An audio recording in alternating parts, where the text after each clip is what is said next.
Kia ora, welcome to the Women Revolutionizing Housing event. Our theme tonight is Hemp Homes. We've got Jose and Barbara Proven, who are going to share with us about their experience with hemp as a building material.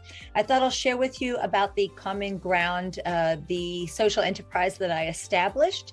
It is a agency for developing connected, affordable, and sustainable housing communities. We work with self-organizing groups, with local and central government, with community housing providers, and with developers who want to create more community-focused and regenerative housing communities using a process that is more inclusionary of people who are going to be living in that community. We offer this through consulting and workshops, training and courses, mentorship and coaching, and professional services of others that we have linked in our consortium. We strive to create better housing communities where there is more care for the residents, for the environment, and for the surrounding community. And we offer a roadmap and guidance and support along the way to make this a much more enjoyable and interesting process as we develop this new way of doing housing. It's actually an old way of doing housing, but it's sometimes new if we've been doing conventional building for a while. And Women Revolutionizing Housing is a group that I started about a year and a bit ago, just wanting to bring women together who are interested in having more positive solutions to the housing crisis that we find ourselves in, of housing unaffordability and isolation and the construction waste and pollution that we have. So women from all walks of life, professional or not, coming together to share their passions and ability to whatever change they can make in their communities. So that's how this Women Revolutionizing Housing Network started. And then I've been presenting for the past couple months, a monthly webinar or presentation series with an opportunity to network. The participants can share with each other what their interests are. And so that we're going to be doing that tonight in the presentation as well. So I'd like to introduce to you our two speakers. We've got Jo, who's with the Hemp Builders Association of New Zealand. She started that in 2019. She raises awareness about how hempcrete construction can help mitigate both the climate crisis and Aotearoa's housing crisis. She's developing New Zealand's first hempcrete subdivision in New Zealand. Barbara Proven is one of the first people in New Zealand to have her home built out of hempcrete. She'll be sharing her journey and the great home that she currently lives in. So please welcome these two ladies as well as all of our guests this evening. Now. Thanks, Jo. Yeah, no worries. So as I said, or as Zola said, I set up or co-founded the Hemp Builders Association pretty soon after I fell madly in love with hempcrete. And so this is the place to go, just in case you don't see it at the end. It's www.hba.nz is where you'll see all the information that will help you with your journey into the hempcrete world. So why am I passionate about hempcrete? Well, as we all know, it doesn't need me to tell you this, that we have a climate emergency on our hands. This was Japan a couple of years ago. This was Nelson 3 years ago. We all know that we have to do something pretty urgently to reduce our CO2 emissions. And the construction industry is, it says in Aotearoa it's about 20%. Globally, it's more like 35, 40%. So it's quite a significant amount of CO2 is created by the construction industry. So we actually have to start addressing this. And one of the biggest polluters is concrete. And concrete you can see being put together here, slab concrete buildings. We're all familiar with them going up. I mean, in Nelson here, they're just going up every other day. There's another slab concrete building going up, and it's a very big emitter of carbon dioxide. So here is a lady who has she's just read the New Zealand Building Code, or she's just heard about it, because it's a bit bonkers. We have a New Zealand Building Code which says that the external cladding on a house only has to last for 15, that's 15 years. And then it can fail, and then it can be ripped off, chugged along to the landfill, and another lot of cladding can be bought and put on the outside. And let's think about which major company, construction materials supplier in New Zealand, might be benefiting from this. It's quite crazy. And then the actual building code says that the actual structure of the house only has to last for 50 years. I think somebody's not got their thing on mute. If you're able to mute yourselves, that would be delightful. Thank you. And so having these leaky homes that we have in New Zealand, we've got 90,000 leaky homes, and that's going to cost, I think it's almost $50 billion, like not 50 million, but 50 billion. It's just like insane to fix. And we are still building leaky homes today, as I'm sure you're all aware of that. This is what can happen.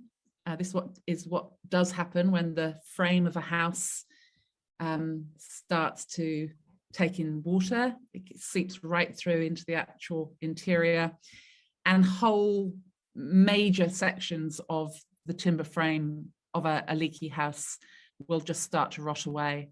And it's heartbreaking. It's absolutely heartbreaking for people that they've bought a house and then they've got to take out another mortgage for 300, 400, 500 grand to reclad their house, which it's just a crime, and it's just such a massive issue in this country. So the rental houses that we have got, I'm sure that we've all lived in them. Generally, they can be quite cold, they can be quite damp, and it's generally either younger people or much older people that live in these rental properties. And in New Zealand, we do now have, like literally only 1-2 years ago, landlords have got to start putting insulation. There's quite a few ways for landlords to get out of it, but they do now have to start insulating their rental properties. But when I see these pink fiberglass bats that are made from formaldehyde and are highly toxic, this promotional picture makes me slightly nervous for that little girl. I'm sorry, I shouldn't be laughing. It's actually not a good thing. It's definitely not a good thing. Here's another little one. We've got some of the highest rates of bronchitis and asthma in the world, in the Western world, developed world, however one wants to refer to us. And that is because of our damp housing. We have 1/4 of Kiwis living in damp housing. It's much harder to heat a damp house. So now we're in winter, Matariki, we've got a lot of people who are miserable because of their cold, damp environments. And it's just heartbreaking because it has such an impact and an effect on mental health and physical health, as we can see here. But let's talk about something cheery, because here comes the hemp plant. Beautiful, beautiful, beautiful hemp plant. This is the solution. We have been legally allowed to grow industrial hemp in this country since, I think it's 2006. We have got people growing industrial hemp all over the country. What has happened in the last 6 or 7 months, which is super exciting, and which has a real impact on the growth of the hempcrete construction industry in this country, is the fact we've now got a decortication factory just opened in Christchurch, and that's just basically a posh word for processing, so decortication. And that's where the stalks of the industrial plant get put through this processor, and comes out the other end in these 2 commodity products. It comes out as bast fibers, which is the outside, and hurd, which is the inner part, which is what we actually build from. So this picture that you can see, this is in Canterbury. So there's a lot of industrial hemp being grown in the Canterbury region, and because the decortication factory is in Christchurch, I can only see that as growing. And I mean, I know another big, huge farm has recently started growing hemp. So yeah, so industrial hemp is being grown here. It is legal. Yes, there's a little bit of a jumping of hurdles and hoops etc., to go through, but it is possible. Next picture. Oh, look at this beautiful Hempcrete house. It's Barbara's house. I did help on this house for about a day or two, and it was fun. So Barbara's going to talk to you more about her house in a minute, and it's beautiful. This is a close-up, and in case you haven't seen it, this is Hempcrete up close, unplastered.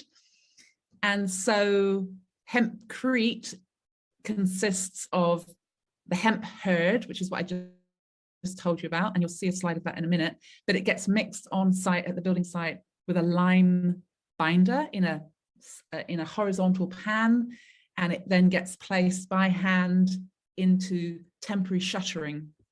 And you'll see that in a minute as well. This is a house up in Taranaki. I think this wasn't the first, I think it was the second or third house. It's lovely Matt and Melissa Lowe, and they built their house themselves. And on the outside there, you can see, I think people quite often think that a Hempcrete house is going to look like and I hope this isn't a derogatory term, a sort of hippie hobbit house. Not that there's anything wrong with that, but you don't have to have, you can have as smart and as modern an exterior as you want to, or as rustic house exterior as you want to. But these guys chose quite a modern, crisp look, and that's about the actual quality of the lime render that's on the outside of the house. So here's a picture of a Hempcrete bathroom, because hemp is used throughout the house. You can just see on the walls there that it's actually been left unrendered.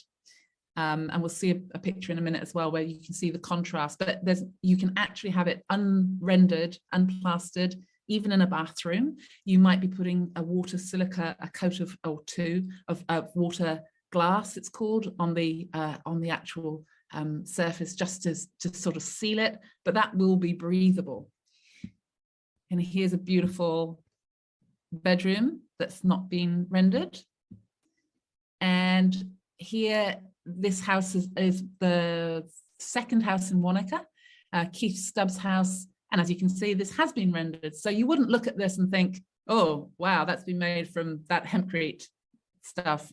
It just looks like a modern house. And I put that in just so, we can understand that you can have it unrendered or you can have it rendered. So here's going back to the stalk. You can see here lovely kind of woven net mesh on the outside, which is the bast fibers. Bast fibers of the industrial hemp plant, you can make anything from, literally anything. Aeroplanes, surfboards, paper, textiles, clothing, anything.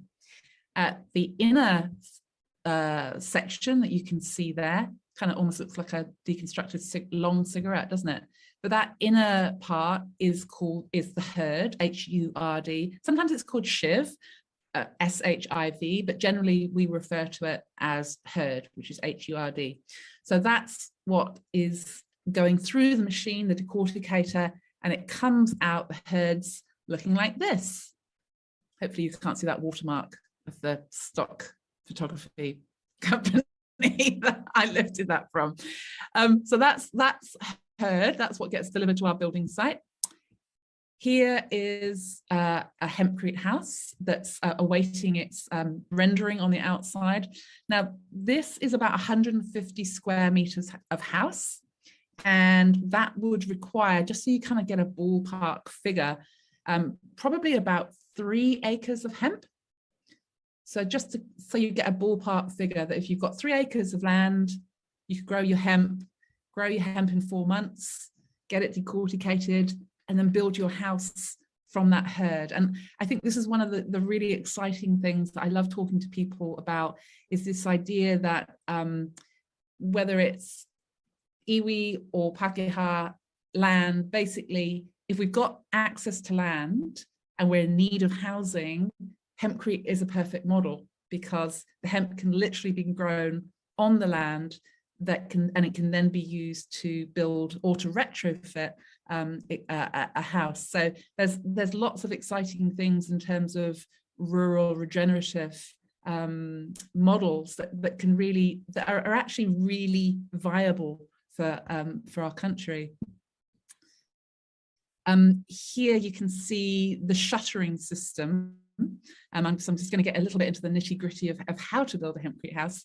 So those things that are kind of leaning back, those are called shutters, and it's basically almost like a cake mold that the mixture goes from the mixer and hand placed into the into that shuttering, and then it's left for about sometimes just 3 or 4 hours, and then the mold or the shuttering can come off, and voila, there is the wall. And then it'll take about 8 weeks, depending on the climate, to actually fully dry out before that outside surface could be plastered or rendered with a lime-based render. Now, this is a picture of Tradical. This is exciting, isn't it? Looking at bags of construction material binder. This is the kind of thing I do at night. Just a bit of sad life I lead. Yeah, so this is a French product, Tradical. In this country, we've got, I know it will sound like a very small number, we've got 7 hempcrete houses, but we've got quite a few more in construction planning stages at the moment. One of them used this Tradical, and the rest of them used a binder that came from Australia, from the Australian Hemp Masonry Company. And you can find links to all of this on our website, which I'll show up again at the end. So as I said, it's that hurd, which is the internal stalk, the inner stalk, and that gets mixed with this product, a binder. And the really exciting news is that we are now in the R&D stages of getting a New Zealand binder, and that's actually happening right now. It's very exciting. There's 2, almost 3 groups. I say almost because I'm not quite sure about the third one. There's definitely 2 groups who are, who are really serious about this, and we're in the R&D stages. So it won't be long before there's a New Zealand binder, which is from lime and other ingredients, and that's what actually makes the sets the hemp hurd. As you can see, working on hempcrete houses makes you very happy. Big smiling faces whenever I'm near hempcrete. And this is Antoine Tane, who is based up in Golden Bay, and he is involved with the Takaka co-housing project, and he is just at the current stages of planning their hempcrete communal build house, which would be lovely. This is looks like a hempcrete sandwich. So you can see there what's happened is the frame is in the middle, and the wall gets cast around it. Yeah, so it's kind of like there's no thermal bridging possible, because if it's done right, which it generally is, there's no thermal bridging possible because the mold, if you like, that's either side, the cake mold, the shuttering that's either side of the frame on a hempcrete house, every single square centimeter, square inch gets filled up with hempcrete, gently tamped down. And what that means is that you can't have thermal bridging, and that's one of the ways, quite often one of the ways in which housing can become really cold or damp is through thermal bridging. So this is called a conduit, or services conduit, and so we run all of the conduits inside the frame of the house before we start putting the hempcrete in. So it's basically like a tube that all of your plumbing and your electricals go in. So they've all got to be set, because of course, once the hempcrete is cast and it's actually solid, then you're going to have a plan, and you'll know where your services are. People often say to me, "Oh, but what happens if something fails or a pipe fails?" I mean, you would do the same that you would do in a normal, or not a normal, a traditional materials house. You would know where your pipes are, you would know where your electrical system is, and you would have to cut it out and fix it. And the great thing about hempcrete is you could just make up a bit more hempcrete and put it back in. So it's not a problem at all if that rare event does occur. So here you can see very sexy, lovely shot of hempcrete at moonlight. Or no, not moonlight. And so there you can see that it's just been tamped in, and you can see how it's cast around the frame And actually those timbers over on the right, they'll come off. They're actually just holding the shuttering on. So that will all come off and you'll just have the wall cast around the frame. This is actually an American build, but so you can see how they've created their own shutters to do their build with.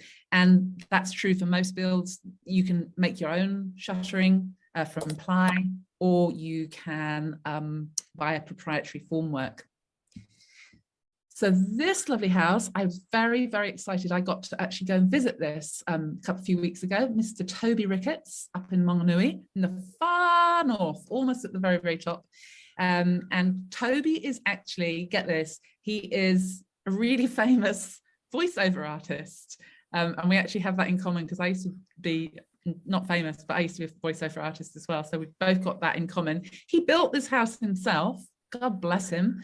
And when he first started going into lockdown was when it was planned to get going. So he's built this house himself, and he's also built, because he's a voiceover artist, he has built a recording studio and he's literally in this recording studio in the bush in the far north in his Hempcrete recording studio, and he's recording adverts and promos for American top advertising agencies and British, all sorts of films and all the rest of it. So it's quite a beautiful thing that he's doing. I love his lifestyle. Here you can see the beautiful contrast between, on the right we have the wall that has not been rendered, on the left we have the rendered wall. So beautiful contrast. I love this. I love having both of those finishes in the same space. This is, you're not going to believe this, I'm going to tell you anyway, this is my own hometown, old hometown of Swindon in Britain, which is a ghastly place. You don't need to ever go there. But what it's got is 42 Hempcrete houses. And these Hempcrete houses were built by Kevin MacLeod. You might have heard of him, UK Grand Designs program. He's famous for saying that Hempcrete is his #1 construction material. So if it's all right with Kevin, it's all right with me. That's what I'm saying. But it's quite a miracle that they got built in Swindon. Here you can see how Hempcrete can be used in roof spaces.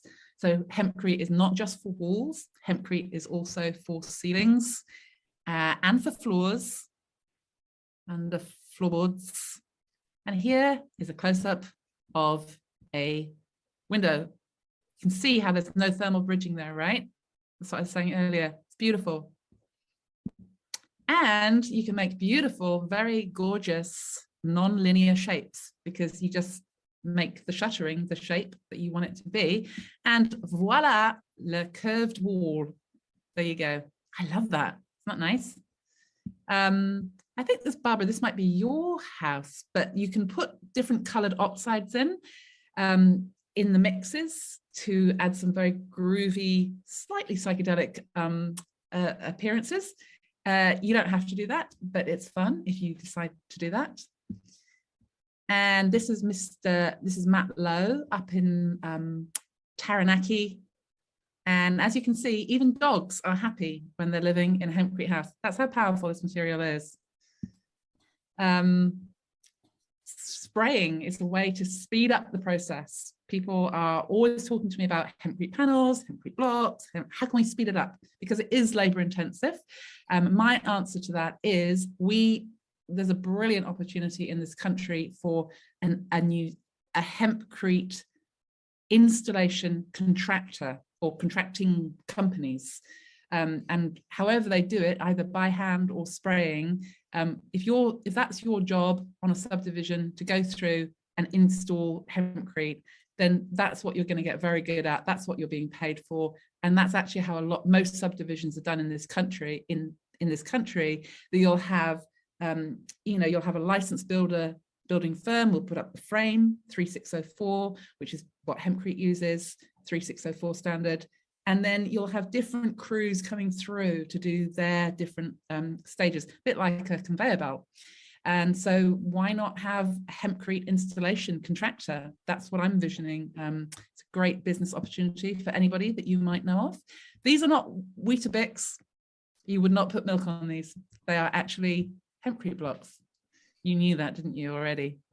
And these are Hempcrete panels.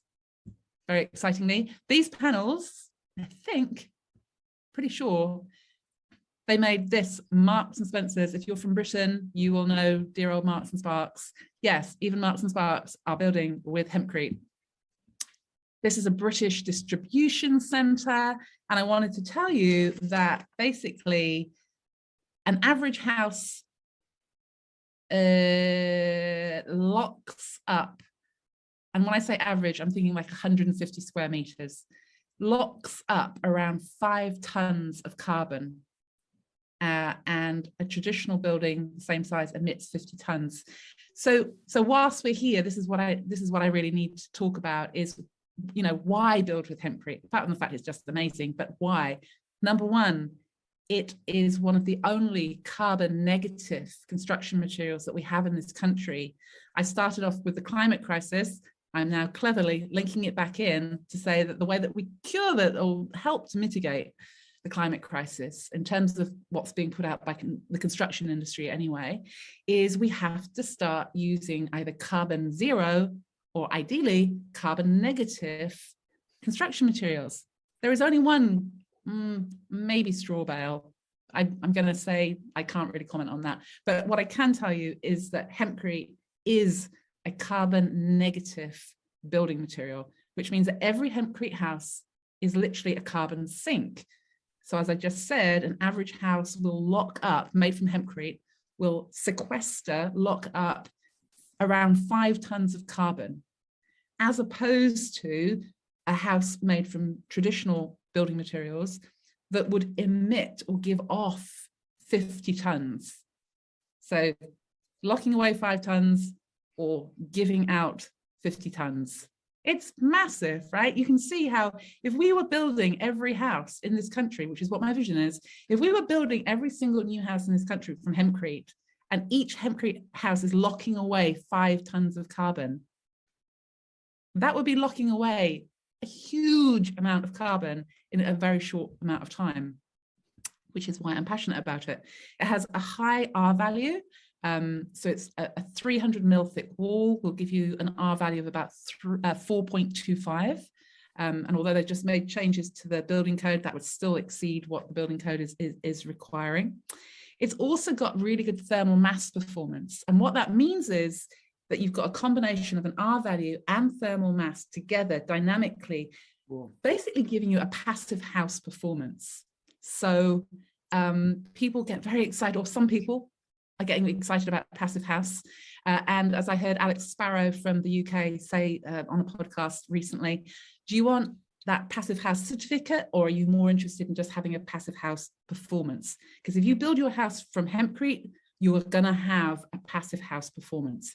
High R value, high thermal mass performance together is creating virtually a very, very stable internal temperature, pretty much no need for heating or cooling. So that's why you're going to have minimal, you've got minimal embodied carbon because of the fact that the Hempcrete is sequestering carbon, and then it continues to sequester carbon even when it's mixed in its with its the lime binder, not indefinitely, but it's basically sequestering.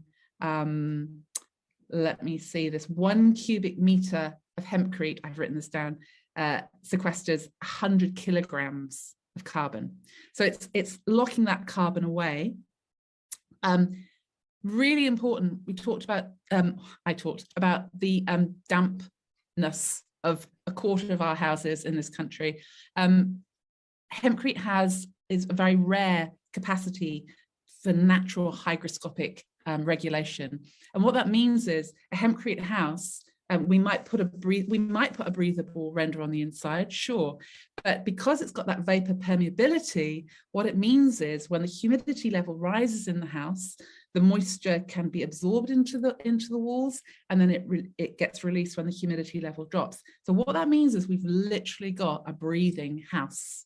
It's the healthiest, most sustainable, most environmentally friendly building material that you can possibly build with. And that's why I'm excited about it. It's also completely non-flammable. You cannot set fire to it. I'm sure you've seen the videos where people are trying to set fire to hempcrete. It's impossible. And if you think about the tragedies that we've had in London and elsewhere, bushfires, of people's lives being lost because of being clad with flammable products. Yes, that in London, they're finding more and more towers that have been clad with flammable cladding because it was slightly cheaper than using a non-flammable cladding. Crazy but true, folks. Yeah, so you can't set fire to hempcrete. It's got a really good acoustic quality. It's 1/6 the weight of concrete. And yes, it is compliant with the New Zealand Building Code. So if you wanted to build a house from hempcrete tomorrow, you would get your code, your certificate of code of compliance at the end of it. Here's a beautiful house in Australia. This won a national award for greenness, energy efficiency about 2 or 3 years ago. This is the interior of Toby's house, which I showed you earlier. It's got such a lovely vibe, hasn't it? So gorgeous. Not as lovely as Barbara's house, obviously. And this beautiful apartment building in Puglia, Italy. Have a guess what it's made from? Yes, you guessed it right. It's made from hempcrete. And that whole apartment building was built by this little fella here, very, very advanced for his age. So yeah, this is my land in Nelson, or a shot of my land in Nelson, and I am going to be building or selling sections to people who want to build with hempcrete, and I'm very, very committed to only selling those sections to people that want to build with hempcrete. So there you go. That's us. If you want to check out the hba.nz website, lots of cool and beautiful pictures there. And we've got a Facebook group. If you search for Hemp Builders Association of New Zealand, you will find us. That's me. I'm done. Oh, thank you so much, Jo. And you're so entertaining and had a lot of good laughs in your presentation as well. From serious, you had us feeling morose in the beginning, and now I think we're all feeling joyful, hopeful, excited. I know I am. And yeah, this is a really wonderful news. And it comes at good time, as you were saying, when this processing plant is in Christchurch. This is a great time for us all to know about it and then really seek it out, you know, what is possible for each of us. So thank you so much, Jo. Next, we have Barbara, and Barbara is a dweller of in a hemp home, a builder, as a designer builder. I'm very interested to hear Barbara's story. I did have links to a news article and a little video that was made. Some of you maybe didn't get a chance to see that, so I'll put those in the links after the presentation. But we'll hear from Barbara directly this evening about how it was for her to design, build, and live in this hemp home. So Barbara, welcome. Yeah. Hello, can you hear me? I wasn't sure if I was on mute or not. No, we can hear you wonderfully.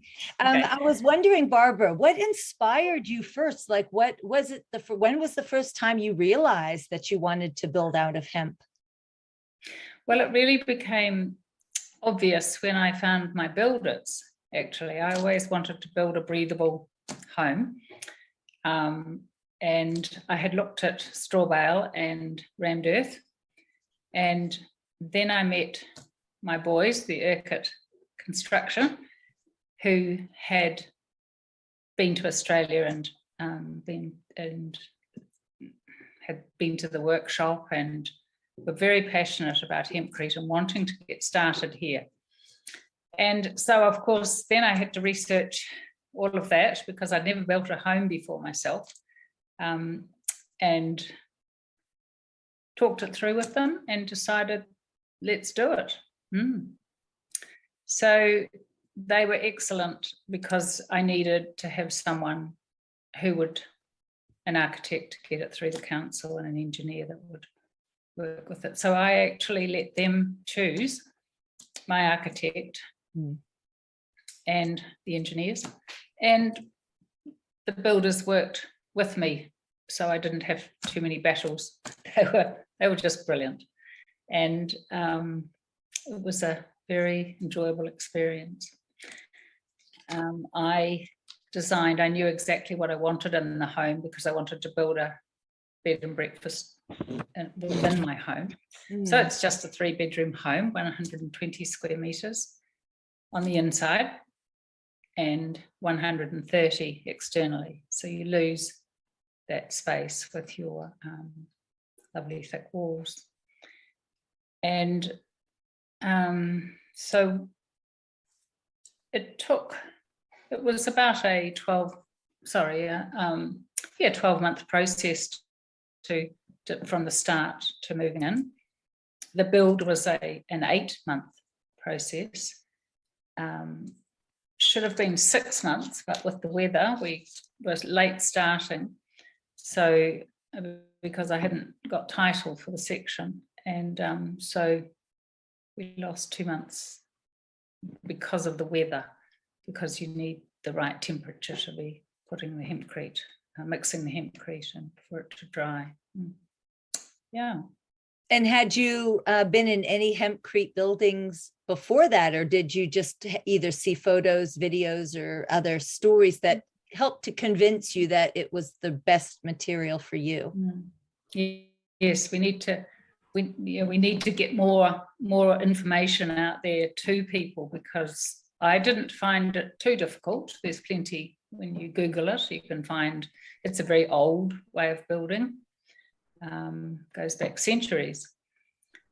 But in New Zealand, it's not so popular because there aren't the people here. As Joe said, we need some more people to be learning how to build in hempcrete, to be passionate.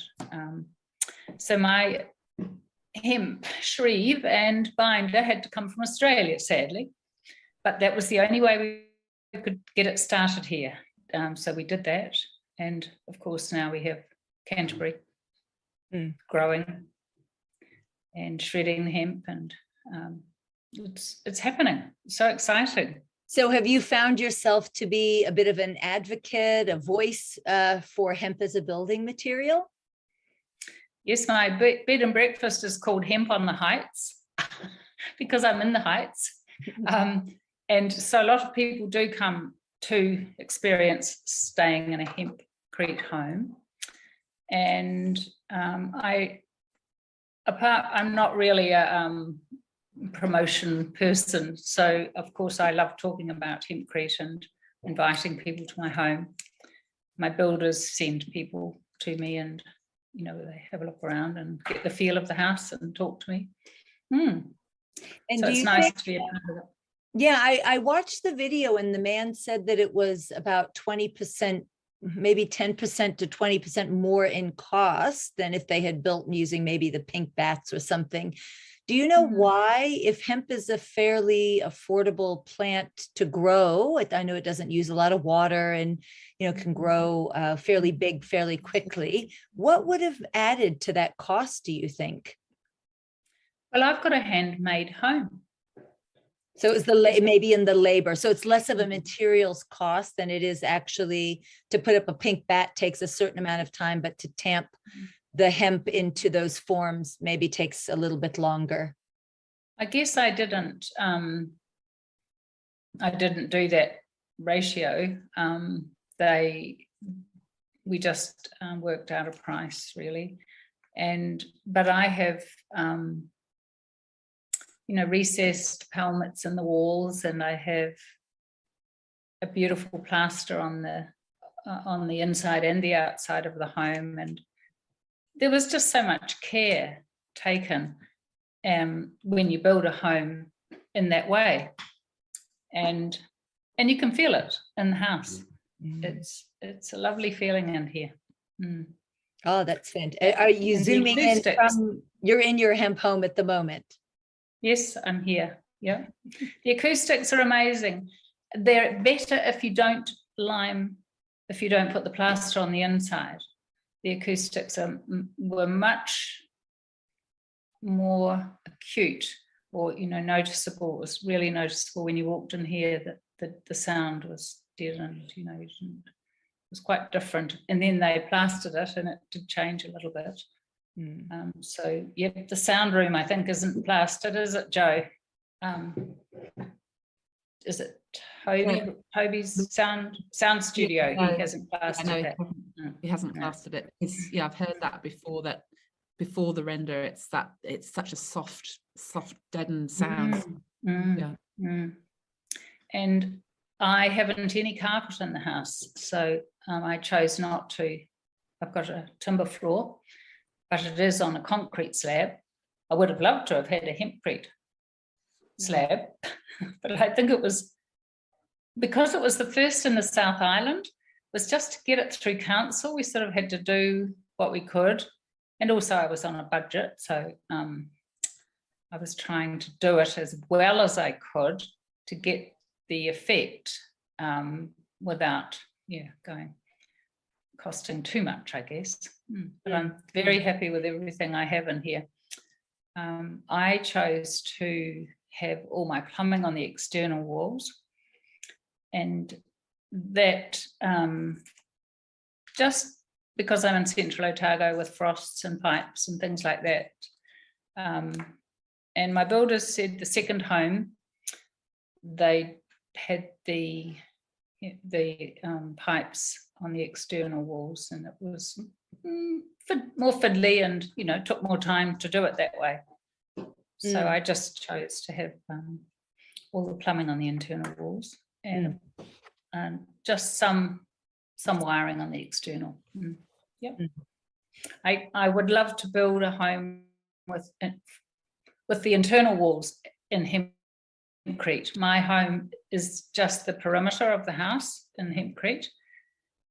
But if I build again, which I might well do, I would have the Hempcrete inside. Of course, you lose more floor space, but just for the soundproofing and the warmth, the warmth. I have radiant heat. I have a pyroclassic fireplace, which comes from Hastings, and that's all I use for heating. Wow, that's really helpful to have your your sense of well-being in that home as a great you're a great spokesperson for the material, and the fact that, you know, we could just hire a company now to be able to do it. Although I like the picture that you had, Joe, of that little boy, because it does actually show that it is a more novice material, perhaps, because that tamping, I believe, if you have a few experts who, you know, get the form right, you could maybe bring in child labor or family labor or friend labor to be able to do that tamping part. Maybe that could save on the cost. Maybe if that's where that cost difference is, then it could be a more participatory build process for those who like that kind of thing. Yeah, absolutely. I think particularly in the Maori worldview, having whānau coming in and helping build a house is quite a, you know, that's a beautiful thing to be doing, and that's a traditional way of building. So if we do have whānau or community that can help build our house, I mean, I worked on Barbara's house. I mean, I'm not a skilled builder, but once you've been taught how to do it, it's just repetitive. So it's not, but you've got your licensed builder to do all of that, you know, that sort of framing and all of the technical stuff. But the actual just getting the hemp from the pan mixer into the shuttering, I mean, anybody can do it, and it's very benign. I kind of like the idea of the revolution of everybody being able to participate either in their own home or a friend or neighbor's home, because we've really lost that in a lot of traditional or indigenous cultures. There is participation, and I think we all a little bit long for that Amish barn raising kind of activity where it looks like it's the whole community pulling together. And I think there's a lot of longing for that sense of wanting to be a part of our own dwelling or helping others to create their own dwelling. And I think Hempcrete is a beautiful opportunity for us to be able to have that. So I'm going to open it up. So if you'd like to, I'd like it, just after 8 o'clock, because I know we only have about 4 minutes to 8, but open it up to questions to either Joe or Barbara. And then I'm going to put you into small groups where you're going to be able to share some questions and just get to know each other, because this is a networking event as well, where hopefully you're going to leave with knowing a few people a little bit better and being able to talk about your own or ask other people about their dreams and aspirations with housing. So let's go to the questions first. Unmute yourself and go ahead and ask a question. I have a question about the industrialization of hempcrete and the farming that is involved with that. So I see that not many people build at the moment with hemp, but imagine our country starts to build in, let's say, 50% with hemp. So how much would that mean to actually farming hemp and to our problem with farming that we have at the moment? So are you asking about how the transition would be made to start? No, I just see farming is at the moment a huge problem, like the factory farming, right? And by introducing a new product, I mean, the product is amazing, but what I'm thinking is every time when we introduce something new, a new innovation, the question is, how would that look like in 10, 20 years of having this new technology or new product? Is there a thought of that? Does that maybe create another issue? And the only issue that I can identify right now is the issue with farming that we have anyways at the moment. So if we, you know what I mean? I would love every farmer in this country to start, you know, growing hemp on their land if it's feasible, like in terms of the terrain. We need to start growing hemp for carbon sequestration instead of pine forest. So we have a lot of, you know, carbon credits and that carbon offsetting being done through planting pine forests. If we were planting hemp, if your average dairy farmer started to just do 10% of their operation and started growing hemp, that would be fantastic. That would be such a great step forward. And there's I mean, small, but there are examples now of farming families that have traditionally been farming dairy who are actually choosing to now grow hemp.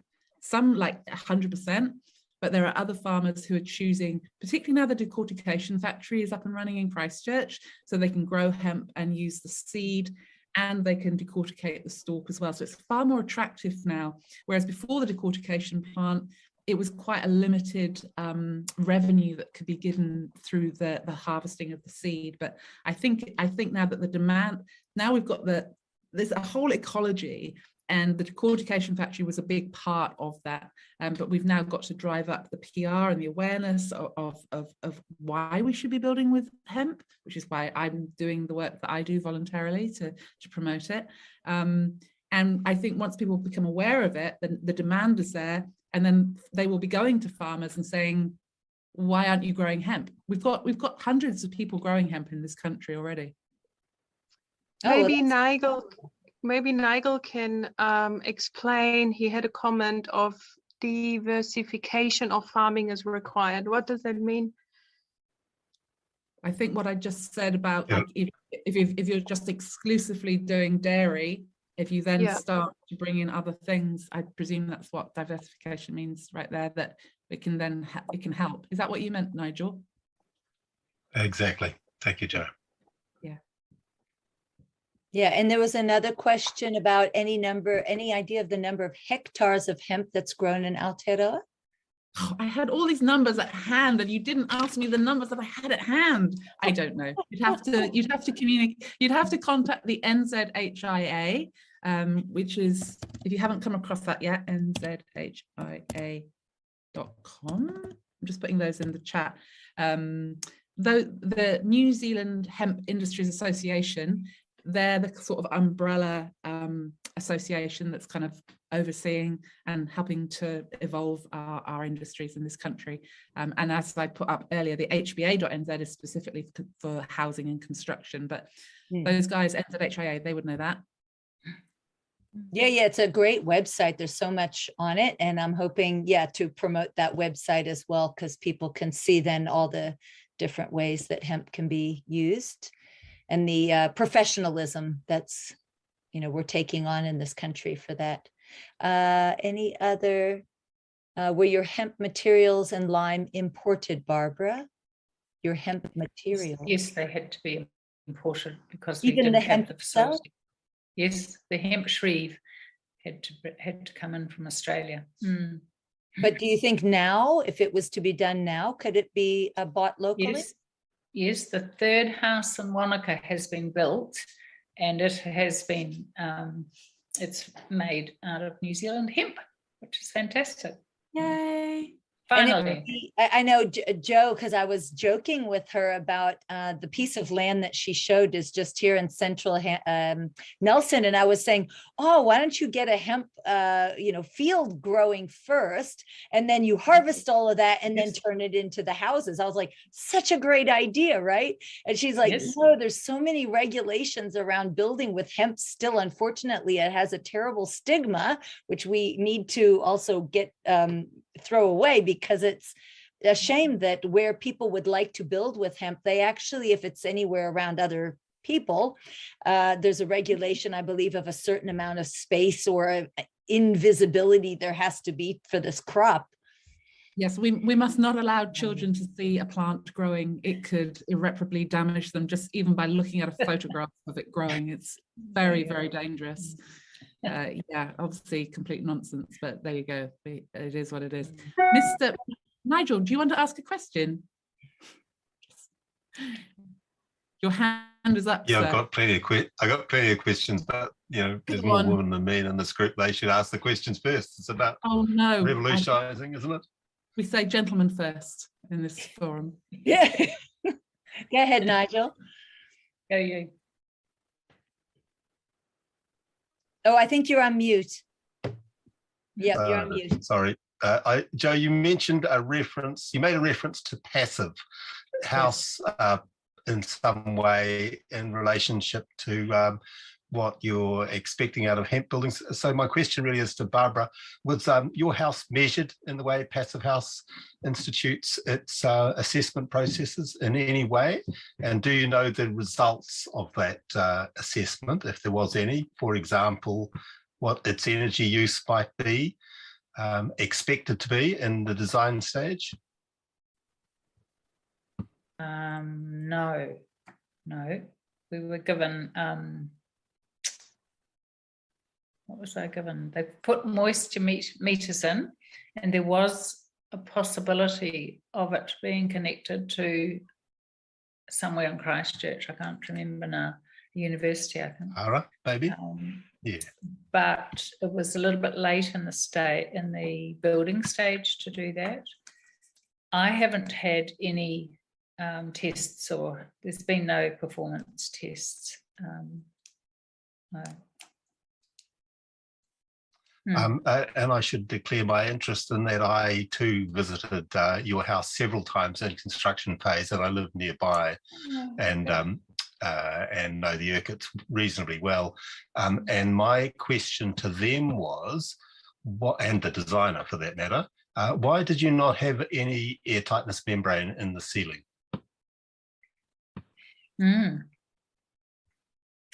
I don't know the answer to that. Did they give you an answer? They said you were cost cutting. Well, I don't know that I was offered it. I thought as much. Obviously, I don't know enough to ask that question, and I let them build the home, and because they were the builders, basically. So they made most of the decisions. I made the choice to build in Hempcrete. The performance is amazing, the warmth in here. Of course, you'll know then that I've got the veranda on the north, so it keeps it cool in the summer. So the design of the home is a big part of that. But like yesterday, I went out and I touched the outside of the house, and it was hot. It was very warm. And I was quite surprised actually, and the internal walls certainly hold the heat from the radiant heat. But Nigel, we are going to be doing some testing, not necessarily to go down the passive house route, but as we do the R&D on the New Zealand binder, we're definitely doing that R&D testing, thermal comfort testing and hygroscopic performance. So we're doing that. I was just going to answer just speak to Beatrice's question on any hemp panel manufacturers you know in NZ or Oz. Definitely not in NZ, but people do get very excited about Hempcrete panels. People get very excited about Hempcrete panels and very excited about Hempcrete blocks, and that's cool. In our Facebook page, there is a Dutch company called Dun Agro that is just about to open up a SIP panel, Hempcrete SIP panel facility in America. That they've built 65 plus houses in Holland using prefabricated panels. The idea is that, you know, if we can put a house together in 3 days, that's going to be far superior to taking our time on site. And there will be pluses to putting it together in 3 days, and there will be minuses to putting it together in 3 days. So, you know, I think the labor intensity of Hempcrete is kind of seen as a barrier for us scaling up the industry. I am open to the idea of Hempcrete panels, but I do know of a Hempcrete panel company that is using a fossil fuel extracted foam board in their panel. And I'm sorry, I'm not jiggy with that. That's for me, that is not an environmentally friendly or sustainable product. So if you can produce a Hempcrete panel that's just basically Hempcrete and timber, then yeah, why not? There's definitely, those are on the horizon. And blocks as well. Blocks can be made off site, cured, dried, and then taken to site. So I think before too long that will happen, because in Australia, they're called Hemp Squared Limited. They just won an award like 2 or 3 days ago in Australia for their Hempcrete blocks. So you know, I would imagine in 5 years' time in this country we will have probably panels and blocks, because I speak to quite a few people that want to do this. So yeah, I think they're on their way, but they're not available at the moment. Well, thank you very much for all the questions. There were a few more, but I really wanted to give us some time to just get to know each other as well. So I'm going to put you all into, well, it's going to randomly assign you into a breakout room. You'll have about 6 minutes there with about 3 of you in each. And I thought the topic could be fairly simple. What was it that brought you here? What inspired you about, whether it be the Women Revolutionizing Housing group, or whether it be the topic? Just talk about your interest in, you know, what brought you here and what's your interest in housing overall. So I'm going to put this, so it's simple like that. If you can't remember what I said, once you get into your breakout room, talk about what, you know, what is alive in you at this moment. Keep it really simple. So just choose that you're going to join the randomly assigned breakout room, and then you'll get a minute saying, okay, we're going to wrap it all up, and then we'll come back, and then I'll do one more. So you'll get a chance to meet a few more people, and then we'll just have a concluding statement of and say thank you and goodbye. So, okay, ready? Here we go. You're going to be able to choose your breakout room. Let's see, somebody just left, but that's fine. I think there's enough people here now, and I'll join in one as well. Okay, there we go. Go ahead and click join to join a room.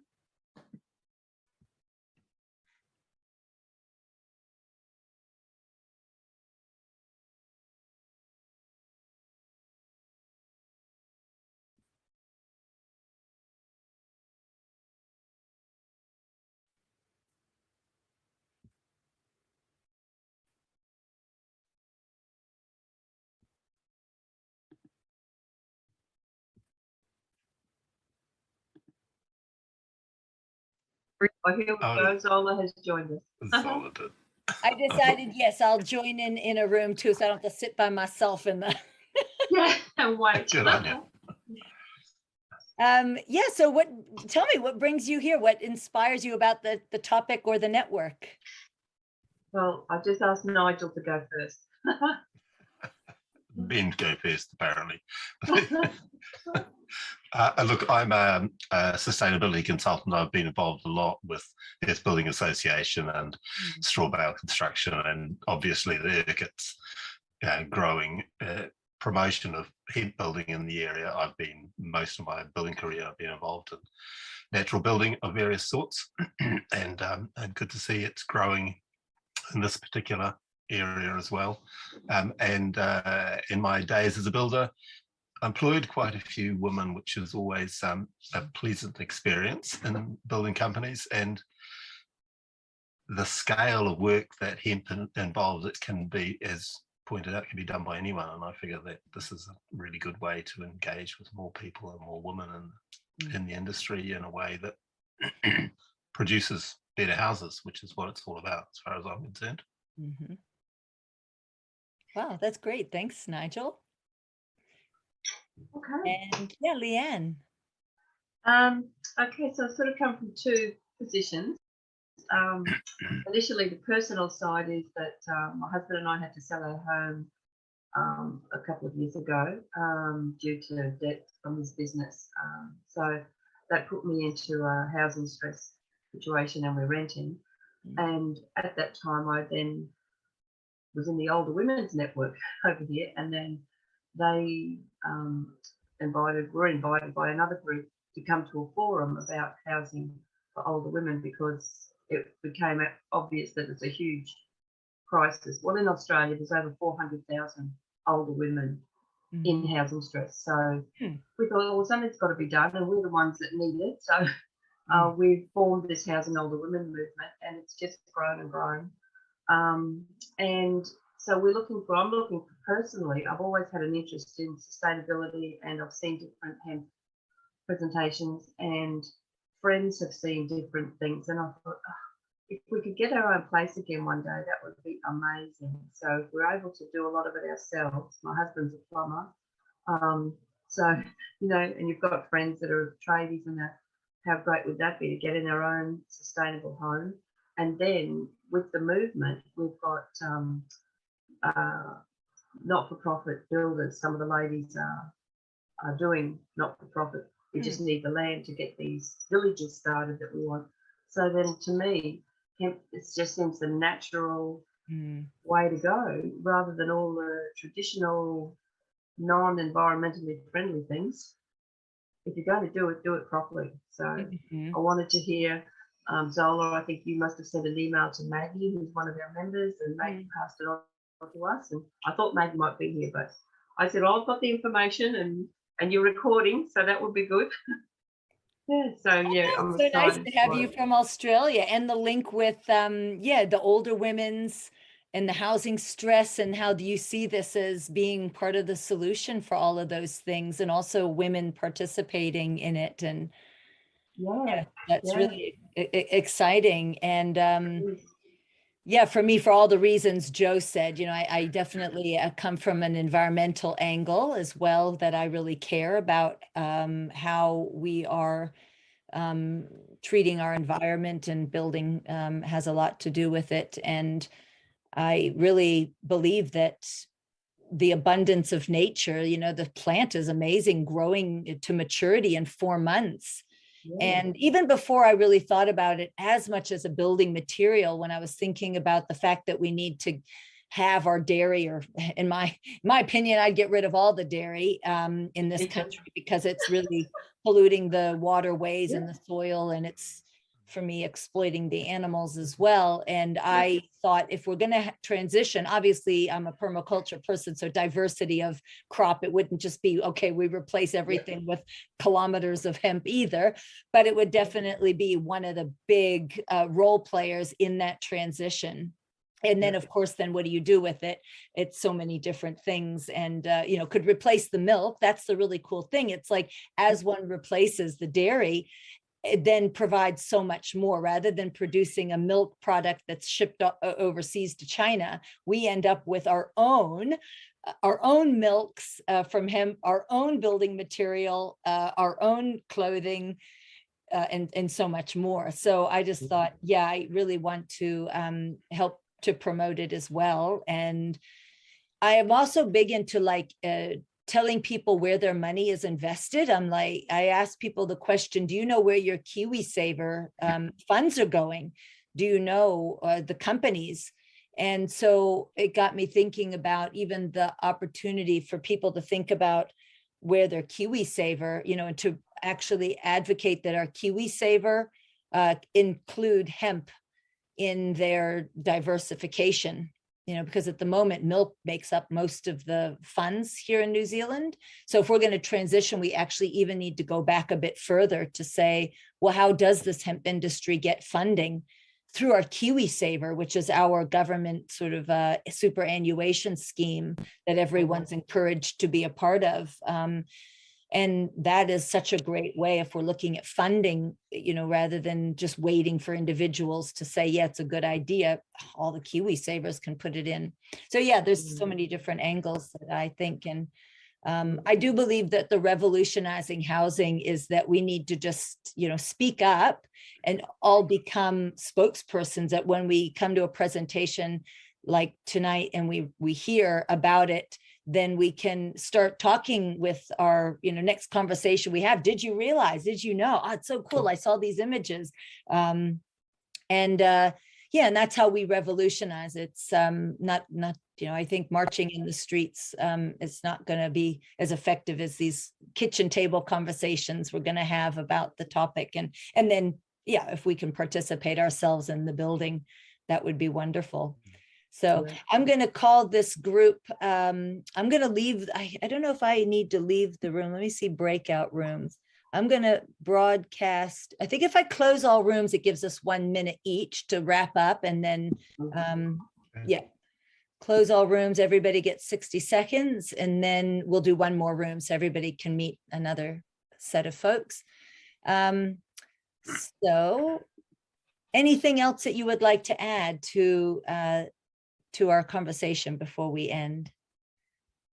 Have you heard of like 3D printing of houses? I saw a video the other day, and it just came to mind that the Hempcrete could be used in the 3D printer to do the house, and it's built so quickly. And I thought this would be revolutionary.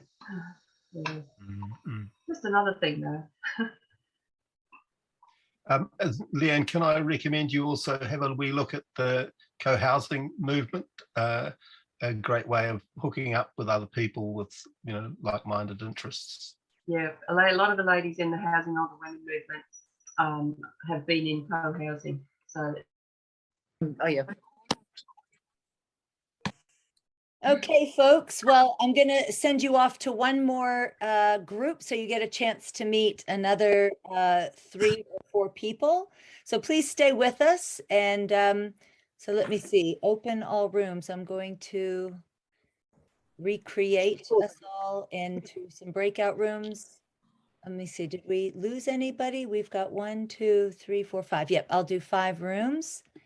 And then, so the topic will be, you can either come up with your own topic, or it can be something to the effect of, in terms of your own housing or your participation in housing, what do you see as the next step for you? How you're going to either be involved in somebody else building their home, how you might look around and find what's going on in your area to be active, or even in your own housing situation, how you might be able to be active in some way. So, okay, I'm going to open all the rooms now. Go ahead and join and start your conversations.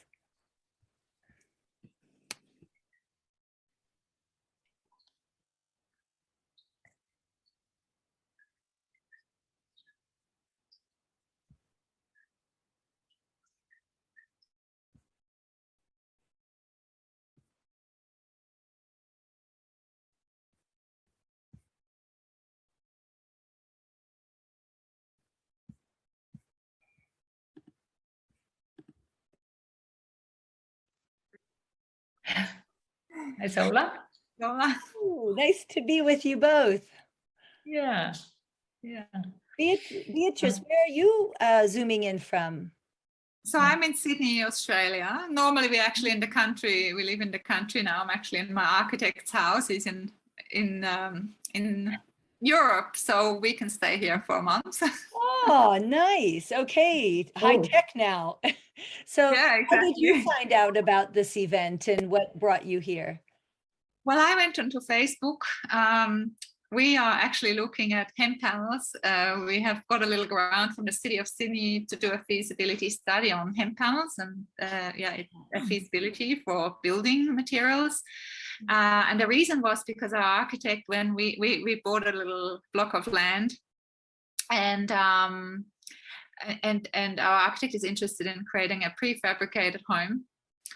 He's already done one in the tropical climate, but he was now doing one for the temperate zone. And we looked at panels, and then we thought, oh, well, how about hemp panels? And so we didn't really know. I mean, I knew I knew about hemp building, but not so much about panels. And we realized there's not much happening in Australia. And so we've been doing research on that. Yeah. Did you say you got a grant to do the research? Yes, for a feasibility study, and we have a very tight deadline now. We've been busy doing so many other things. Yeah. Oh, that's great to be able to put it into some like research and be able to have some data around it. Wow. So your next steps are this feasibility study about getting active. Yeah. Are you planning on being physically active in the building of your home? Absolutely. So we have a not-for-profit called Friendly Farms, and our thing is regenerative agriculture, basically promoting regenerative agriculture and helping farmers in transition. And this hemp thing fits right into this whole vision of ours. And we've been speaking to farmers, hemp farmers in Australia, to processors regarding decortication, and builders, architects, other architects. And so the interesting thing in Australia, there's a real gap. Unlike Christchurch, where you have a decortication plant, we have a real problem on the eastern coast with decortication. And that's hindering if you want to use affordable hemp. And we found out it's a chicken and egg scenario. So where do you start? So we need to have something at the end. You know, what do people want to do if we have hemp? So the next step, sorry, I'm getting too long. The next step is really after that, we want to turn it into a prototype once we've done the feasibility study. So maybe a smaller house, like a tiny home with hemp panels. Yeah. Great. So with your the research you're doing, or it's your business, is it, with the farming? Not on the side. Yeah. So do they use permaculture principles? Are they doing monoculture or?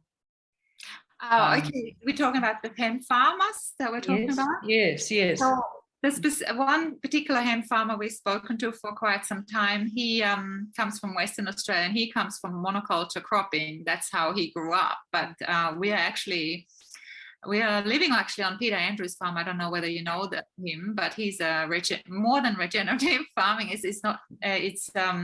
He looks at the hydrology of the land. So he's one of the, I would say, best farmers out there, particularly because he restores the land and at a very large scale, and can be done very quickly, the way he does it.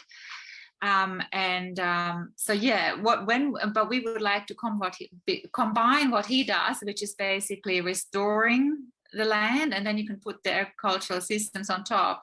So combine that, so grow hemp on a contour rather than just on a straight field, and get the hydrology right, hydrated from the, not from the top, not irrigation, but do the in-ground irrigation by having a wetland at the top, and then have plants, other crops, yes, you know, like on contour, so you don't have just one big monoculture field. That's the idea, what we like to do. That, Yeah. and that is going to be really, I think, also revolutionary, which is this understanding of the use of contour and the intercropping and all of that, which I think is really important. I don't think, like that one woman said, we don't want to see one industry take over another with creating almost similar problems. And I think it's really lovely if you can showcase that intercropping, that diversity, and how we can use, when we look at natural systems, there's all of those elements all together, that if we're going to do something differently, let's do it really right, you know. And that'll be very valuable research for Australia with all your dry areas and now flooding. Yeah, and exactly when the lady before mentioned the monocultures, that's exactly what I thought. Oh my God, we're putting this energy into it, and then we end up, because they're talking about the cotton farms, which obviously have been a massive problem for the Darling River, which is basically dying because of these cotton farms. So if you just then replace that with hemp, it's not going to change anything except for less pesticide, herbicides. But still, the water would still, if you don't do it properly, the water still would be a problem. So yeah, that's so important. Absolutely. Really is. Great. I'm going to call our breakout rooms to an end. So we have 60 more seconds just to wrap up our conversation. And then we'll go back to the big room and say goodbye to everybody. So is there any other questions? Oh, she's gone already. Okay. She decided to go back to the big room. So Barbara, you were saying that you wanted to leave where you are. Do you want to do another hemp home? You do, yeah. And I'm very interested in a village. Oh, I've got a village mastermind group where we're talking about, because I'm buying a tiny home for the time being. It's what I can afford and what I can do right now, but it gives me leverage in the future. And I definitely want to create an eco village. I'm a global eco village ambassador. And so I'm really keen to hear more about your village idea, because I do permaculture as well and want to base it, the village on permaculture design principles and the ethics as well, you know, the people care and the fair share ethics that come into it. Oh, I just got cut off from Barbara. We were talking about the village idea. That's the next step, you know, this village that rather than individual homes, like I just want my own home, how can actually we create a village of folks? And I know Jo said she doesn't want to do, you know, like a complete intentional community, but I think, just as Jo was saying in a conversation with me, about if people have already the values and the desire, the passion to build with hemp, there will be a lot of other shared values. So in Jo's subdivision, for instance, there might be an intentional community that just organically forms. There's such a value base there, and I would love to have another, more conversation around that village idea, because I think a lot of people, you know, really want to figure out how we can have that more connected way of living. So talking about that, I'll be sending out a survey afterward, which asks you to just give some feedback on today. And really what it's meant to do is capture your ideas for going forward. So I've got a bunch of topics that you could choose from, like what are most interesting to you, so that I can get a guest speaker or 2 or 3 on the topic and then invite them for the next presentation. And then if you've got another topic not on that list, please include it anyway. My one sadness about today was that I found a Maori women's group called Hinemaya, who are a hemp growing and building group of women somewhere, I think, on the North Island. And they didn't have a website. They only had a Facebook page. And I messaged them, and I didn't end up getting a hold of them before our presentation today. So if I can find any information from them, then I'll share it through the network. If you're interested to see what I think is a very interesting Maori, you know, maybe it's an industrial or business, you know, take on this hemp. And so, yeah, I'll I know their details. Oh, do you? I know them, yeah. Well, I know Rana, who was in the group, and then she left, so I can put you in contact with her if you'd like, and then onto to the women. I don't know if they are still growing. They certainly had that as an intention to grow and to build with it.